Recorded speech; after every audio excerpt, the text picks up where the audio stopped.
Good afternoon, everyone, and welcome to today's WorkSafe Tasmania Month webinar, Managing WHS in the Cloud.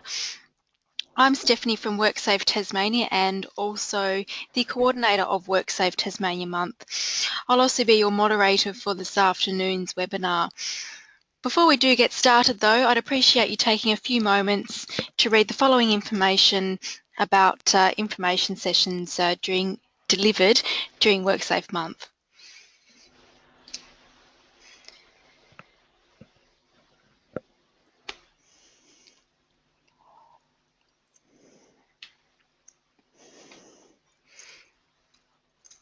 I'd now like to go over a few items so that you know how to participate in today's webinar.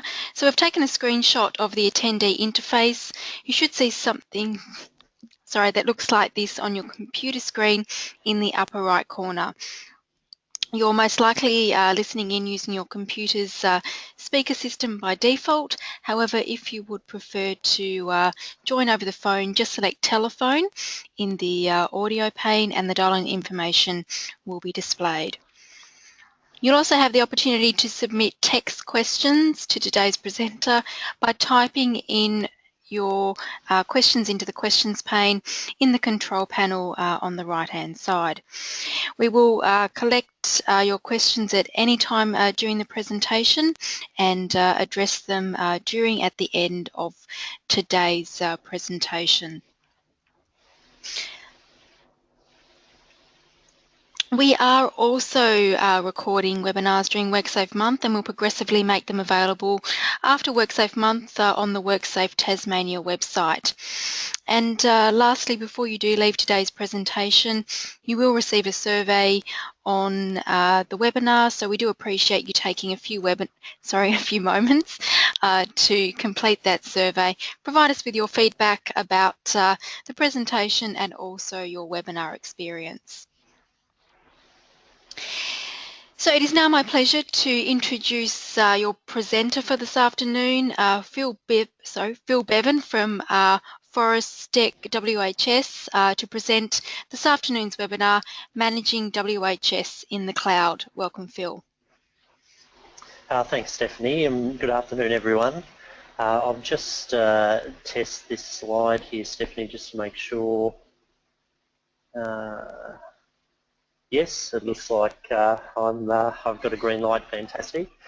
Thanks for making the time this afternoon to set aside 45 minutes or so and have a chat about safety systems, particularly with applications that are available over the internet, fast broadband, or colloquially in the cloud. The session is going to cover two key areas. So in the first instance, I want to talk about what the cloud is and using the cloud to manage things that are going on within the business. I know that the cloud, every year, the cloud is becoming more and more ubiquitous, if I can put it that way, but I think it is still useful to spend a little bit of time covering the general information and making sure everyone involved in the webinar is sort of have that general understanding. And then from there, I want to spend the majority of the session looking at some of the emerging online WHS tools that are available. And it seems to be a growing list every week and every month. Something else is becoming available online, or indeed the existing tools that we've been playing with for a while are getting more and more features. So I want to cover some of those changes in the last 12 months, and then really finish with some further information about security and privacy using cloud-based applications. So firstly, what is the cloud? I've gone off and found the official United States government definition of what cloud computing is. And as you can see there, convenient, ubiquitous, on-demand access, shared pool of configurable resources that can be rapidly provisioned, minimal time, minimal effort. So it's a fair mouthful in that paragraph. Let me put it a little bit simply. It's a platform to make data or software or applications available online, anywhere, anytime, any device. So it literally is instantly available easily on any internet-enabled computer. And that sounds, sometimes it sounds easy, it's often not, but it really is becoming more and more a part of our daily living experience. Even today, when we look at WorkSafe TAS, WorkSafe Month, and the webinars that are now being offered. So more and more in our personal lives, and progressively more and more in our business, in our working lives, we're finding this ongoing access to cloud-based applications replacing more traditional methods. Importantly, for small businesses, I just wanted to make the point as well, we're no longer needing to buy, build, install, operate computer hardware. I still trip over many small businesses where they talk about their network guy, or they've got their IT manager, or there's some servers in the back cupboard somewhere for any of you that have got server rooms.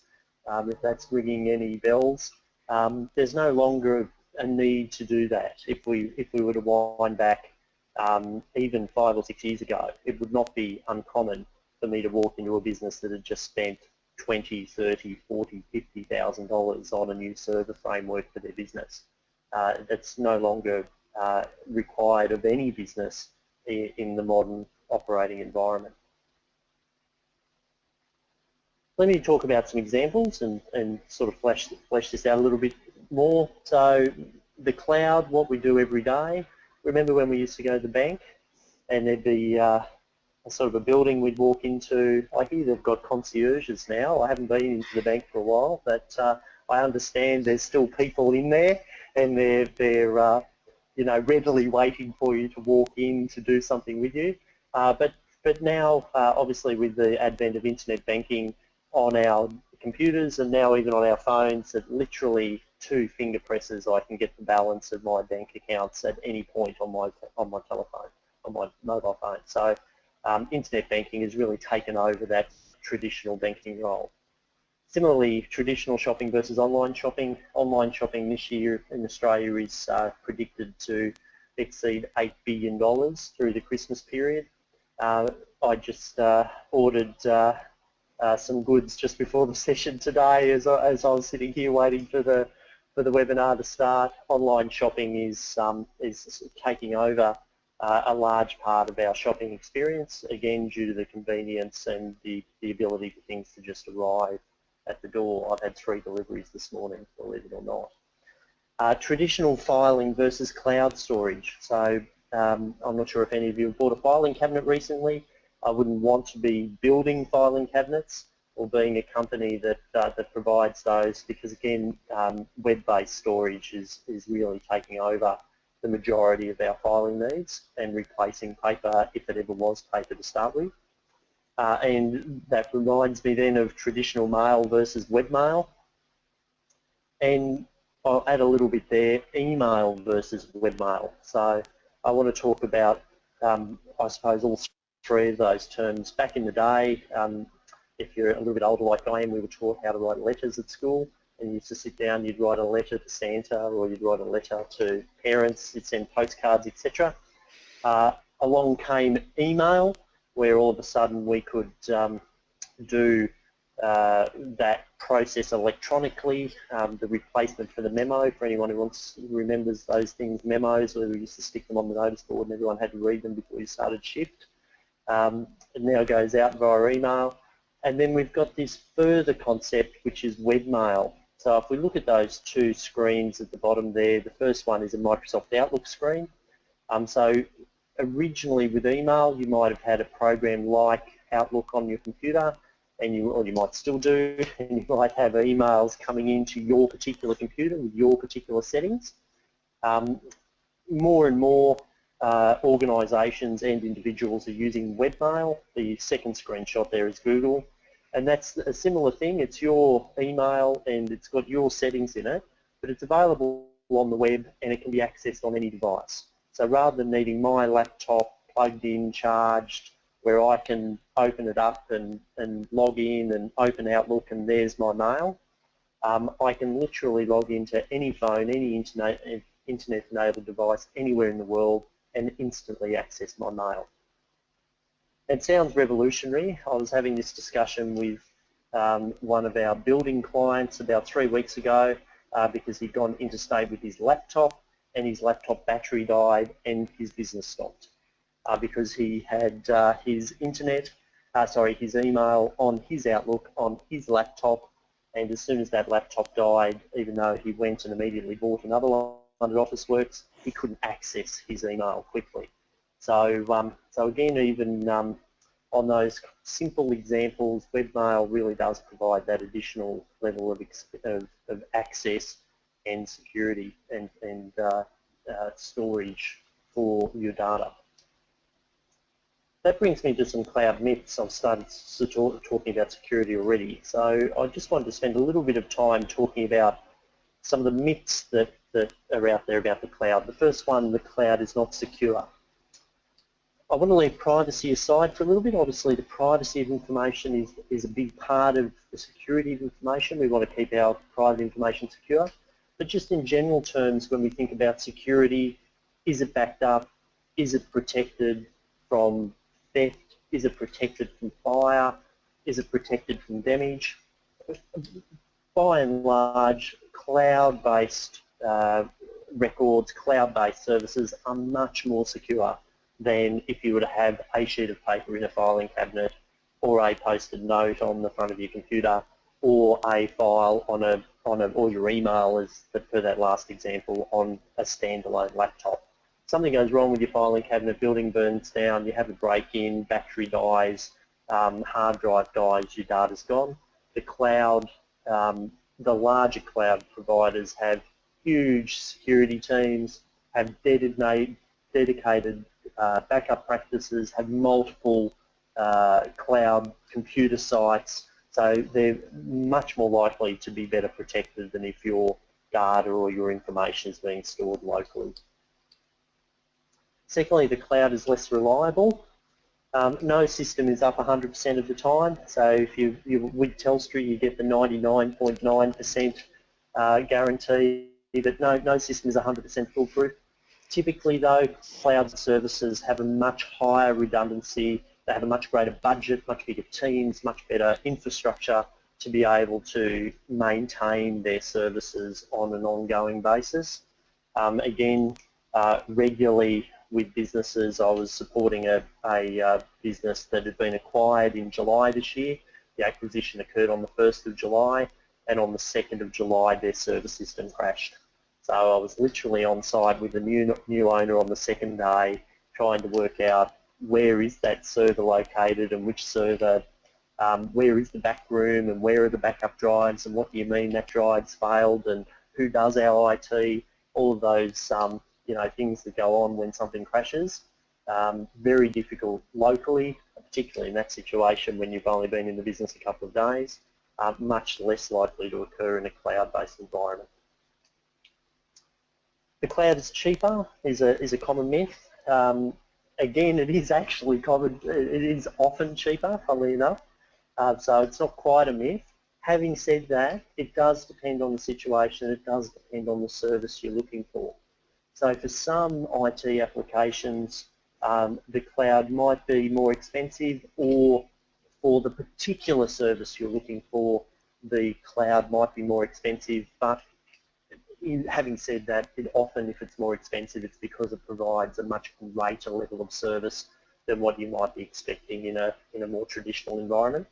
Having said that, in my experience and with the examples that I'll be showing you through the presentation today, the cloud is often cheaper than the more traditional methods for a small business in terms of what applications you may be wanting to use.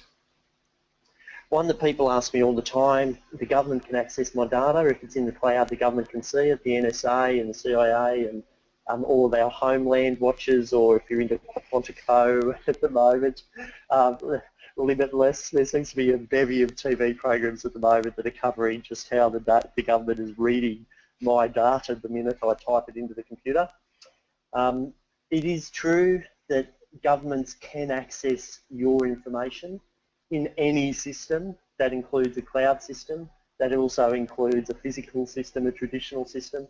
Having said that, government is not allowed to access your data or access your communications unless it's permitted by law, and that, as we know, is generally related to law enforcement or some kind of national security. And typically before accessing those records, government also needs to seek search warrants or other approvals. So for those of us that have really, really sensitive information, there are ways and means that you can protect that online as well, secure socket layer protection, etc., SSL protection. Having said that, it's typically more of a media sensationalist US TV show concern rather than an actual concern. The cloud is just marketing hype is something I hear a little bit as well. Oh, that's just hype. Everyone likes talking about the cloud. There was a movie about that a couple of years ago. It's true, when things are new, there is a bit of hype about it, but you quickly get down to how well does a solution support a business, or how well does it meet your need, as with any consumer product. Having said that, the cloud, I think we'd all agree now, hopefully at least by the end of the session, that the cloud is radically changing the way we live our lives, both on a personal level and also on a business, on a work basis. The last one here, the cloud is only for storage. I'm going to spend a lot of the time today talking about how the cloud is not only for storage. Having said that, let's talk about storage before I move on. This is what your office may look like, or may have looked like. If I think back to one of my work environments about 7 or 8 years ago, this is similar to what it looked like. We just shelled out about $5,500 on a brand new compactus, one of those giant sort of filing cabinet machine things where the shelves sort of roll along and there's a bit of an office joke, someone's in them and you sort of squish them in, that kind of thing. Even as late as that, 7, 8 years ago, I remember that kind of investment going on to store all of this paper.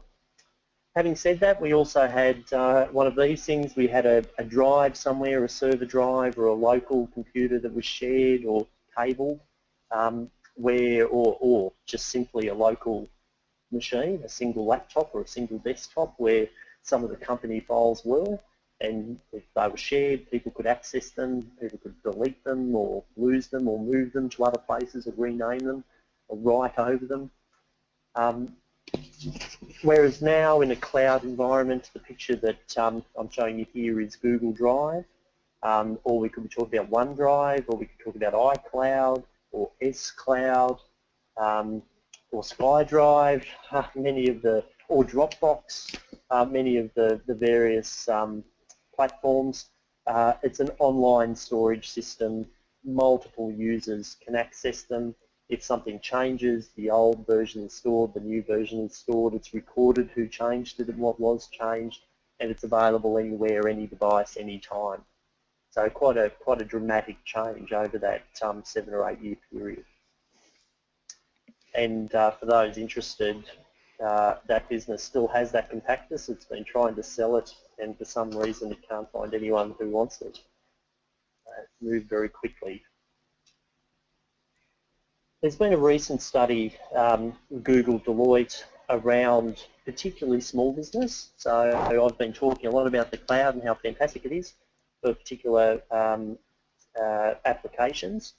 Having said that, there does seem to be a little bit of a lag in business taking up the cloud. The business owner might be on Facebook, might be on LinkedIn, might be doing their banking online, might have email, might even be doing some storage. But in terms of everyday applications, small business still seems to be doing a lot on general software installed on their local machines or on their local servers.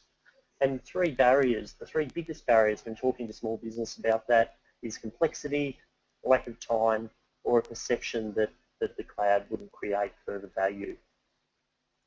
Only 14% of businesses were concerned about cost. I think that's partly due to the fact that often cloud solutions are cheaper. But cost isn't, oh, I'm not sure I can get the finance committee, or I can't get this past the accountant or the CFO. That doesn't seem to be a major problem. There's other barriers there that seem to be slowing businesses down. Let me talk quickly about some of the benefits. saves time and money. So you think about going to the bank, driving down, walking in there, standing in the queue, getting up to, etc. Think about sending a letter and writing it up and then down to the post office and someone's going to pick it out and send it off. So it's faster and cheaper. For any accountants in the room, the cloud can move CapEx to OpEx. So instead of shelling out $50,000 for your next server farm, which is CapEx, capital expenditure, let's put it into operating expenditure, and how about $200 a month or $250 a month every month. So, and we let someone else worry about who buys, installs and manages those $50,000 worth of servers. Cloud typically has the latest software. Often ask people, when was the last time Facebook was updated? And there's a bit of a pause. Sometimes they can tell me if it's a customer-based or a customer-facing, user-facing change. But Facebook's updated all the time, but you would know because you just log in and the latest application is there. When was the last time MYB was updated? And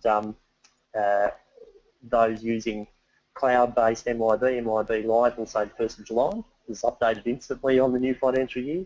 If you're still using a local version of MYB, or if it's on your local server, you might say, oh look, well we got the guys in, and I think we had to finish last year's files, and then we had to get the network guy in, and then we didn't have the software patch update and had to re-download it, and then it wasn't paid for, and I think they got it on 1st of August, and it created some payroll issues for the first 2 quarters or first 2 pays of the year. So again, available instantly, the latest software. Cloud, backup, maintenance, administration, redundancy, everything's done for you. And with an appropriate cloud solution, you don't have to worry about any of that. There's no backup disks, backup tapes, drives, who copied what, have you got week 1 or week 3? Oh geez, we've just tested week 2 and disk 4 has failed. There's none of that anymore, it just all happens. And you can access it anywhere, anytime, any device, as I've been mentioning. Most importantly, in I think the business setting for the newer applications, there's a lot more collaboration. So that storage example I was giving you earlier, in the past you might have files online you might have files on your computer, but someone goes in and changes a file or moves a file and you don't know what's happened to it or who did it. Whereas online, you can share those files, you can see who's accessing them, who's doing what with them, you can see old versions, new versions. There's a lot more collaboration, and also there's a lot more data reporting. It's much more visible what's going on with your information. I'll give you a simple example of that. So for any of you like me who went off to TAFE about 15 or 20 years ago and studied double entry accounting, this is what we were sort of using. There was like 25 years ago now that I think about it, but there was sheets of paper, dual columns, you recorded both sides, the transactions, debit, credit, debit, credit, debit, credit. When the magic of MYB came along, again, going back maybe 18 years ago now, we had software that did that for us, and all of a sudden we had screens where we could click on sales and raise an invoice, or we could click on purchases and raise a bill, and the software behind the scenes sort of dropped the various transactions into the right locations. Whereas now, in an online cloud environment, we can see a dashboard approach, that data reporting approach. So instantly a business can log in, small business owner, and I can see how much money is in the bank, what's on the credit card, what PAYG is owing, what super's owing, what GST's owing, what's going on with my invoices. There's a fair circle of red there. I think I'm heading into 60 days. I might have to make some follow-up calls. So right off the bat, before we think about anything else, we can actually see and engage with our data much more readily than if we were using the original application on our computer, or if we were using the double entry accounting, the paper-based method. For those of you who still aren't convinced, MYB again has done some further recent studies. Small businesses, particularly using cloud services, are 106% more likely to be a revenue increase. they're 106% more likely to be growing, and 42% of SMEs, small medium businesses, identify using cloud applications as a key driver for their growth. So they're really coming to grips now with, we do have the devices in our pocket, we do have the tablets on our desks, we do have the NBN, dare I say, we do have faster internet access, we do have greater wireless hotspots, and we're able to better engage with these cloud services, and that's actually making us more productive. It's assisting us to focus more on our business and on our sales and on our growth than it is on what's going on with paper. Okay, so I've talked a lot about the cloud. Let's get on to the main area, which is work health and safety tools. So I wanted to cover around 6 main areas. We'll go a little bit more on that storage and collaboration.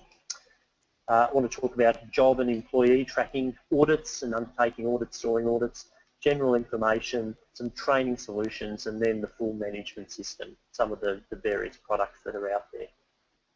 With each of these, I should mention, the time in the webinar today doesn't allow us to go in depth into any of these products. So what I'm hoping to do is to do sort of a 2-minute snapshot, 1.5 to 2 minutes on each one, provide the web links, and allow you to leave the webinar today and to go out and explore these websites in further detail. All of the products typically have, they're either free or they have demo access available. Most of the websites now have video, video-based introduction, so you can very quickly get a feel for how some of these tools might work for your business. The first one I want to talk about quickly is storage and collaboration. So Dropbox, obviously very popular, well-known product.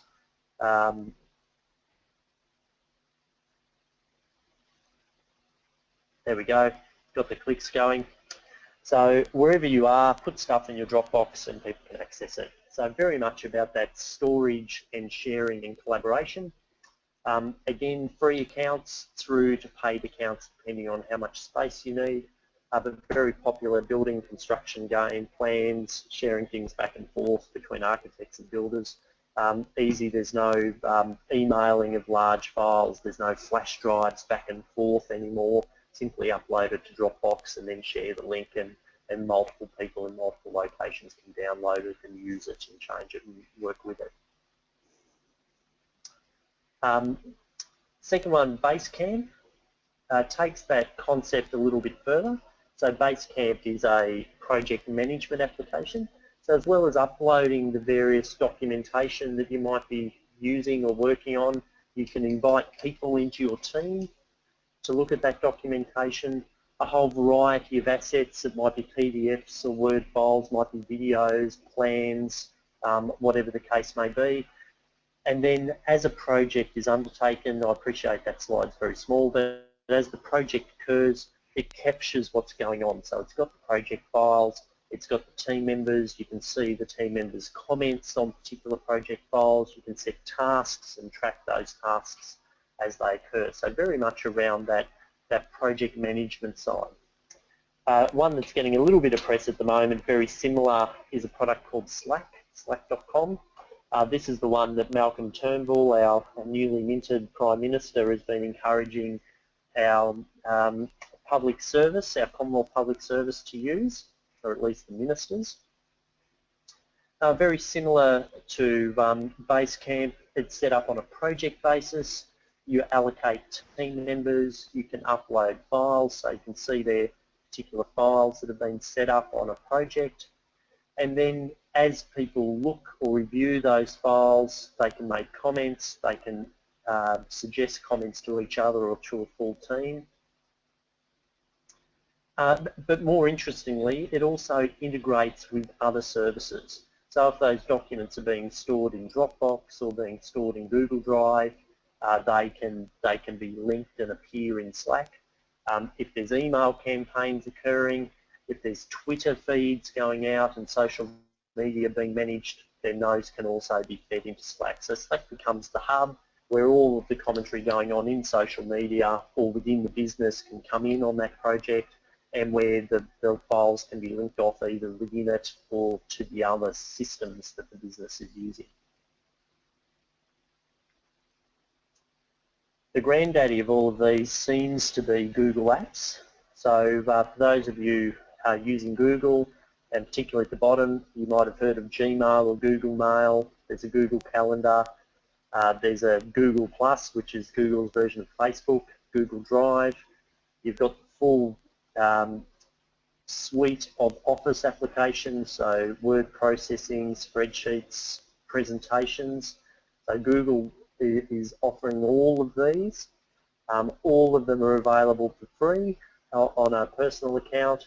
For business, small and large business, Google has this thing called Google Apps, which is all of those things that individuals might be using personally, but then allows those to be applied for a business or for an enterprise, right down to the web address. So Google will manage your business's web address, the intranet, the forms, everything that goes on with that. So it's quite a complex framework when you think about all of those applications, but really offering that full bevy of storage and collaboration. I worked on a very, very small part of the project 2 years ago when Woolworths Limited moved across to Google Apps.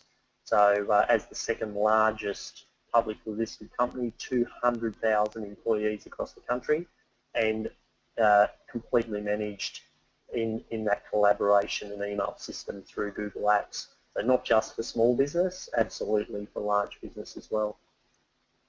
I want to move on a little bit to job and team tracking, and a product called My Eye on You is how you pronounce that.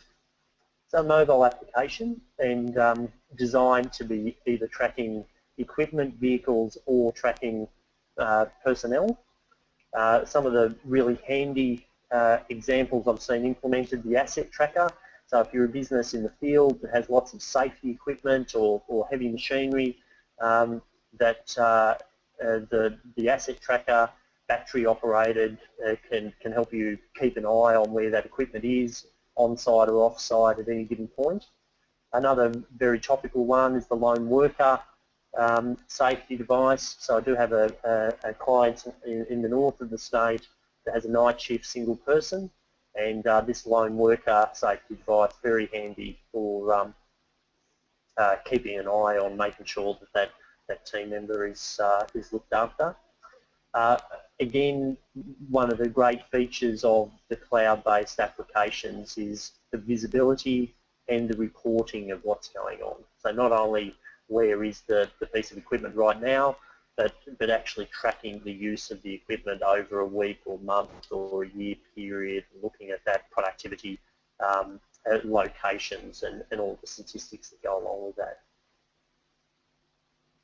Another one that is quite popular, particularly in the building sector, is Geolock. And this one matches the tracking aspect of where are our team members up to and the safety components of that, but also the job tracking, the task tracking. So guys in the field, if I was thinking about a plumbing operation, for example, the jobs or tasks might be coming in at the office. They're immediately allocated in Geolock and allocated to particular team members who are out in the field.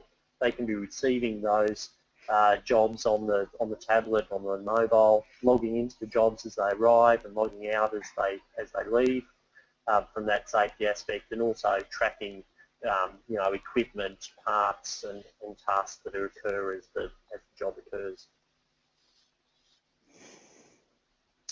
From an information perspective, being able to access information easily, a great example is Chemical Caddy. So we've got 11,000 SDS available and growing. So at any point out in the field, Greenkeeper is an example. If we're about to use something, we can jump on and very quickly get the safety information that we need on that particular chemical that we're about to use. Another interesting one that picked up awards in the last couple of years is a system called CodeSafe coming out of Victoria. Fantastic little concept which is using the QR code. So you can see here worker arriving on site, needing to do the induction, or another worker here about to jump on the equipment for the first time of the day, quickly scans the QR code with their phone and receives a 2-minute, 5-minute, 10-minute video plus questions, whatever's required, whatever information needs to be passed on from that particular location or for that particular piece of equipment. So it's really getting at that instant information in that situation, and really high quality in terms of rich media, video-based information. A really popular product on the auditing data collection side is iAuditor. I'd be surprised if some of the attendees today aren't already using this in their business. So it's a great product from Safety Culture, available across iPad, Android. So in the first instance, an audit tool where you can set up and complete site inspections or various types of audits on a tablet without using paper. Does all of the normal audit checks, signatures, take photos, attach photos to the audit, etc., etc. One of the huge additions to iAuditor, or the safety culture operation, particularly in the last 12 months, is the improved reporting coming out of the system, and also the audit library that's now available. So I understand there's over 50,000 different types of audits available in the public library for free download. I was working on a project about 3 months ago in the area of asbestos and asbestos inspections. And the business was looking at using iAuditor, hit the iAuditor app and check the library, and there were literally over 300 different types of asbestos inspections to download from various companies that could prove a starting point to look at how they want to go about their audits and structuring an audit. As you can see on the right-hand side of the screen there, the reporting now is coming out with quite a robust template, traffic light reporting on particular issues, and also capturing and providing the various photos and screen grabs as part of the report. Having said that, like everything else, lots of other tools out there as well. So many of you are probably familiar with SurveyMonkey, the email survey tool that we're sending out audits or sending out surveys to a variety of people to undertake. Google Forms has its own free version to build your own forms within your business. And a little company called Wufoo is getting a lot of press at the moment because it's taking these kinds of forms and integrating them within a business's website. So effectively any kind of form or audit tool that you would use, you can now build in Wufoo and then have it as part of your website fairly easily integrated and still track and do the various reporting.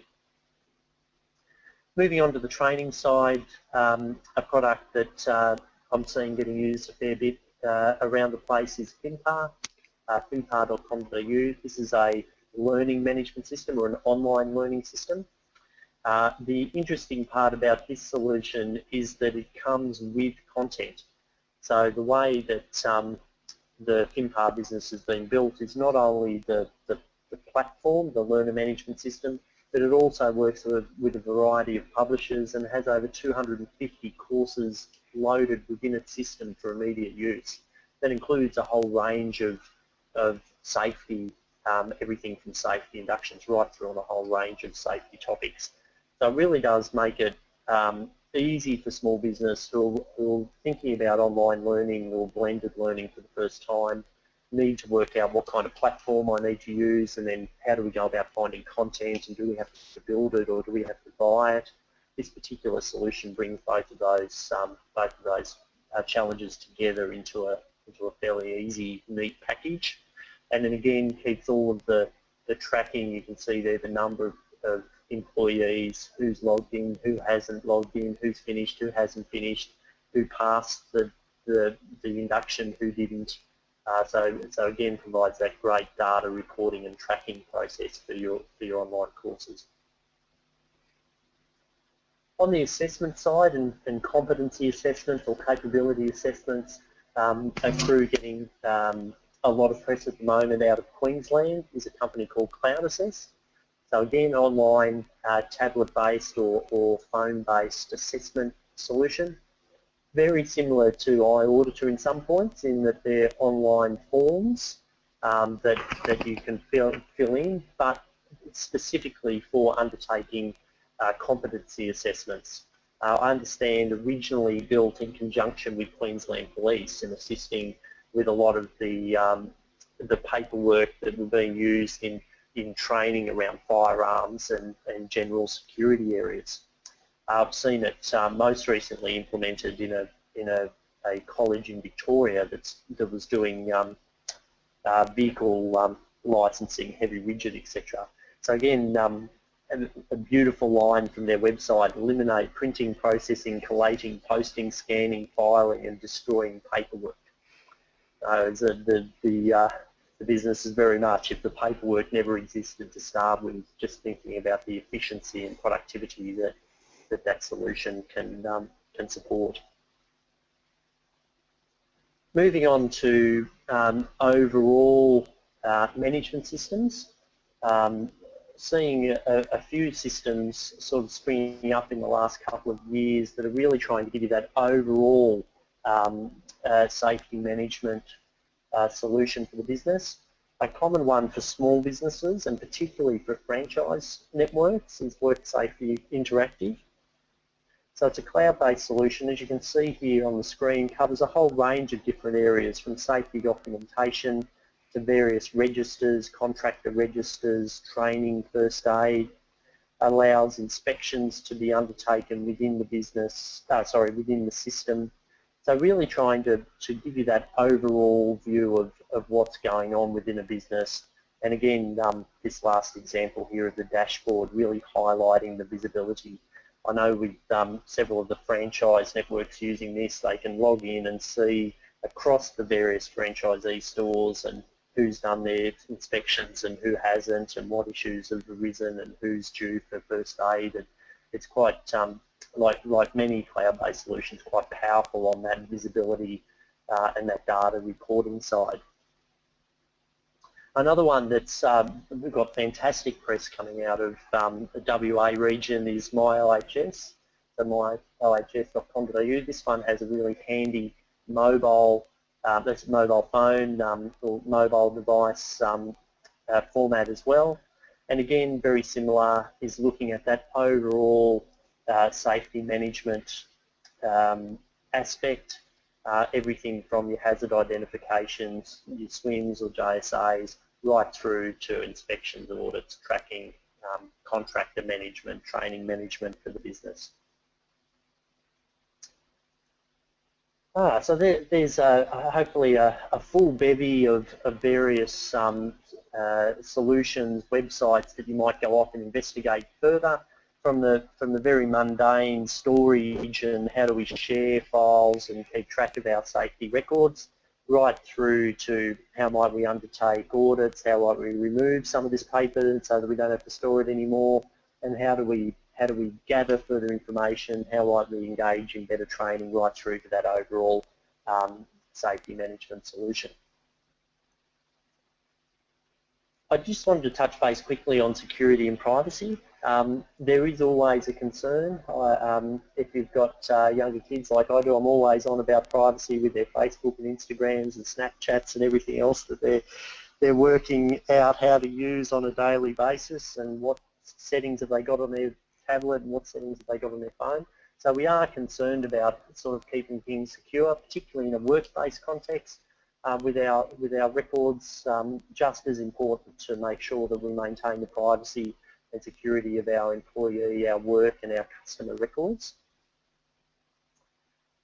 I would encourage you to keep thinking about how safe, how secure are your records on site, as well as how safe they are in a cloud environment when you're thinking about cloud-based solutions. So when you start thinking about unauthorised access, burglary, fire, natural disasters, personnel, and what can happen, and things get moved and things get lost and we can't remember where we put it down and our filing cabinet's gotten too big, all of those various bits and pieces, the cloud really does provide a very robust solution around that security, redundancy, transfer, backup and protection of records, albeit needing to make sure, the same as you do with your on-site records, that there's appropriate privacy and security arrangements around the access of those records. Thinking about, is your business ready to explore one or more of these solutions? Looking at the research that I talked about earlier in the webinar, is your business growing or does it want to grow? Is your business wanting to reduce costs or be more productive? Do you have, you know, $50,000 worth of servers 5 years ago that are coming up to being replacing? Is your network guy sort of talking about buying more stuff? Have you recently had downtime? That business that I mentioned, the 2nd of July, that business is now in the cloud. As you'd expect, the new owners moved it into the cloud very quickly. Downtime seems to encourage us to sort things out. Do you wish to avoid unexpected costs when the server drive blows up and you're down for 8 hours and you need a $600 drive to fix it? Is your business mobile? Could be a trigger for you thinking about some of these online solutions. Do you wish to increase your revenue?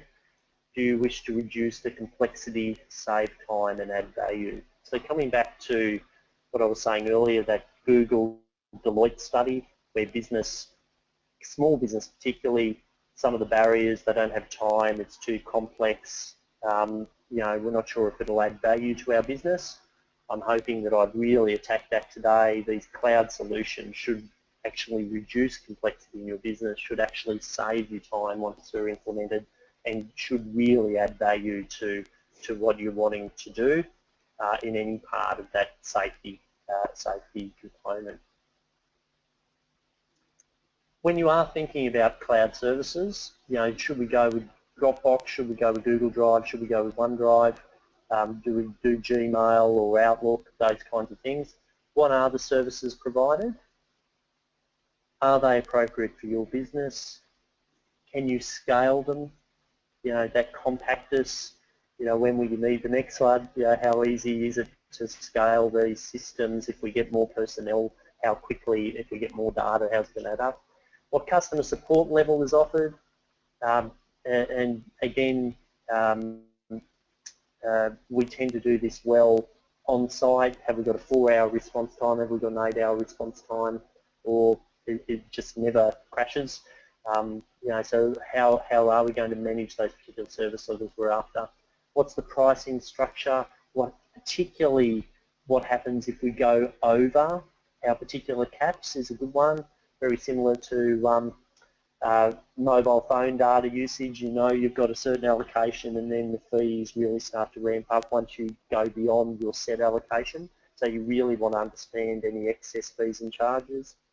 What assistance is available when getting set up? And again, a couple of really important ones. Where are their data centres and how safe and secure are they? How safe and secure are they? I had a client again earlier this year in Sydney that had their data centre in Hobart. And something happened, I'm not sure if anyone remembers down there, but something might have happened with our internet access in the state mid-year, and sure enough, our Sydney-based client couldn't access their data in the Hobart data centre. And they now have their data in a mainland provider that has multiple centres, and I'd be encouraging anyone that's got a data centre in Hobart to also have redundant centres in other locations. So you know, what is the downtime history and what backup and redundancy do we have? You know, that they've got 3 centres or 8 centres or whatever the case may be across the geographically dispersed area. And the other really important one that I'm seeing a little bit, who owns the data? I've had a couple of projects throughout this year, and I also had several projects last year where clients were moving providers, and it was quite difficult to get the data from one provider to be able to take it to another provider. With the larger cloud service providers, if you're dealing with an Amazon or a Google or a Microsoft, something like that, you don't seem to have too many issues. They seem to sort of give you back what you own and you can take it elsewhere. But more regionalised or local providers, we seem to have this issue where if you're with us in our system, you know, we're not really keen to give you the data back unless you pay a big fee. So, so that is something that I'd encourage you to be looking at fairly carefully. Just finishing up the webinar, and if there's any questions, I just wanted to leave you with this slide. This is from GeoOp. But I've borrowed it because it really does hopefully summarise all of the benefits that we've been talking about today with the cloud and with safety-based cloud solutions. Firstly, it just works. I just log on and it works. I'm not worried about who's not where and what's down and if someone didn't turn the server on or the backup hasn't been done or the network guys, it just works. There typically is no surprises. They should be simple and intuitive to use. And so I know most applications will need a little bit of training, but particularly with web-based or cloud-based solutions, they seem to be built that we can log in and we get a bit of a feel and things pop up, and they just seem to be more intuitive in how we use them. They should be secure, they should make our life easier, and most importantly, they're constantly evolving. So the updates are happening, investments going on, we're getting new features, and we're benefiting from this large number of people working with these solutions. For further information, all of you will receive the presentation today coming out at the end of the session. That's coming out from WorkSafe TAS in a PDF. But I'd encourage you to spend a little bit of time having a look at these two sites. They're excellent sites. The first one is digitalbusiness.gov.au, are now part of the communications department within the Commonwealth. It has a huge range of information on a variety of business topics in accessing software, in using the cloud, and in general in doing business online, buying online, selling online, trading, etc. So it's a fantastic resource. Lots of short and sharp video based information as well, where you can grab that information really quickly. The other one is also a government supported site, which is digitalready.org.au. This one has been designed primarily for the creative, recreation, education sector, but the information is similar across all businesses and provides basically a get your business ready to go online and to work with cloud-based applications. That one has a variety of free courses, online courses that you can also do that will pick up more of these topics I've been talking about security and privacy and just generally in working online. So I'd encourage you when you get a chance to have a look at some of that content and really flesh out the topic in a little bit more detail. All right, thank you very much, Phil, for your presentation. And if anyone does have any questions that they would like to submit, you're more than welcome to. While anyone is typing in those questions in the questions pane, Phil, again, just thank you very much for your presentation today, managing WHS in the cloud, and I guess discussing the emerging online WHS tools and solutions to support improved, efficient and effective WHS management, and also covering the benefits, security and privacy issues. No worries, pleasure. And just to end today's presentation, as I mentioned, we are recording the webinars today, so we will make them progressively available on the WorkSafe TAS site after WorkSafe month, so do look out for that. As Philip mentioned, Phil mentioned, we will also be sending out a PDF copy of his presentation once we do close off. And as we do close off, you will also have a short survey pop up on your screen, so we do appreciate you taking a few moments to complete that survey, provide us with your feedback on the presentation and your webinar experience. And last but not least, don't forget that WorkSafe Month does end this Friday, so if you haven't registered or put your name down for any other webinars, please do head to the WorkSafe Tasmania website, download a copy of the program of events, or simply head straight to the events calendar. We also have activities happening in Smithton tomorrow at the Circular Head Rec Centre, so do have a look at that if you are from that area. Otherwise, to end WorkSafe Month this year, we're having a Hobart Rivulet Fun Run. So if you do want to head there, have a look in the program for further details. So on behalf of WorkSafe Tasmania and our presenter today, Phil Bevan, I thank everyone for joining us today, and we certainly hope that you have a great rest of the day and it is a safe and a healthy one. Thank you very much, Phil.